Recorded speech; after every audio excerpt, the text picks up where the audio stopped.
Next നമ്മൾ ചെയ്യുന്നത് സർക്കിളാണ്.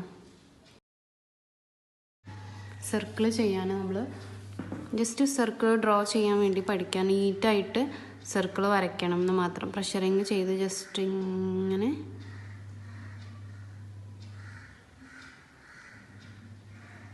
Touch ചെയ്ത് കൊടുക്കാം.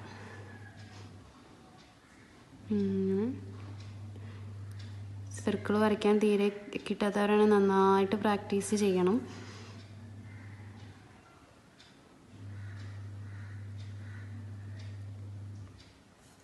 കണ്ടോ, ഇതേപോലെ നമുക്ക് ചെറുത് വേണമെങ്കിൽ ചെറുത് ചെയ്യാം, വലുത് വേണമെങ്കിൽ വലുതും ചെയ്യാം. നമ്മൾ ആ ഡിസൈൻ ക്രിയേറ്റ് ചെയ്യുമ്പം അതിനനുസരിച്ചിട്ടാണ് നമ്മൾ സർക്കിൾ വരയ്ക്കുക. സർക്കിളൊക്കെ നന്നായിട്ട് പ്രാക്ടീസ് ചെയ്യാം. കണ്ടോ, ഇതാണ് സർക്കിൾ.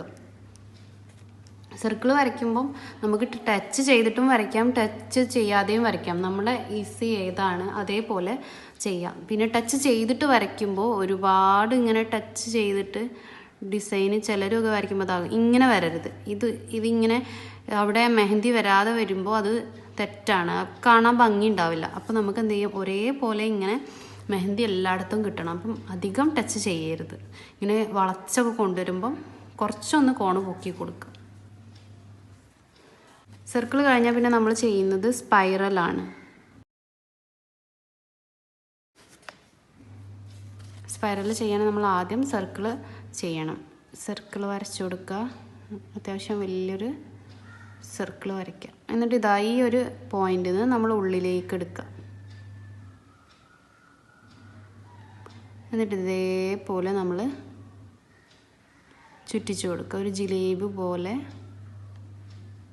എന്നിട്ടൊരു ഡോട്ടും കൊടുക്കുക. കണ്ടില്ലേ, ആദ്യം നമ്മൾ ഒരു സർക്കിൾ വരയ്ക്കുക. എന്നിട്ട് ഉള്ളിലേക്ക് ഇങ്ങനെ ചുറ്റിച്ചു കൊടുക്കുക.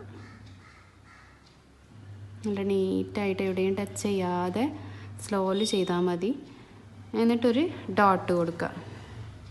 ഇതാണ് സ്പൈറൽ. നമുക്ക് ചെറുത് വേണമെങ്കിൽ ചെറുതും ചെയ്യാം.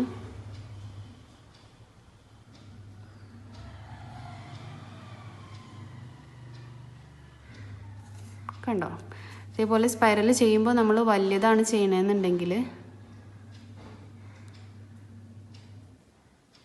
ഇതിങ്ങനെ വരച്ചിട്ട് ഒരുപാട് ഗ്യാപ്പ് കൊടുത്ത്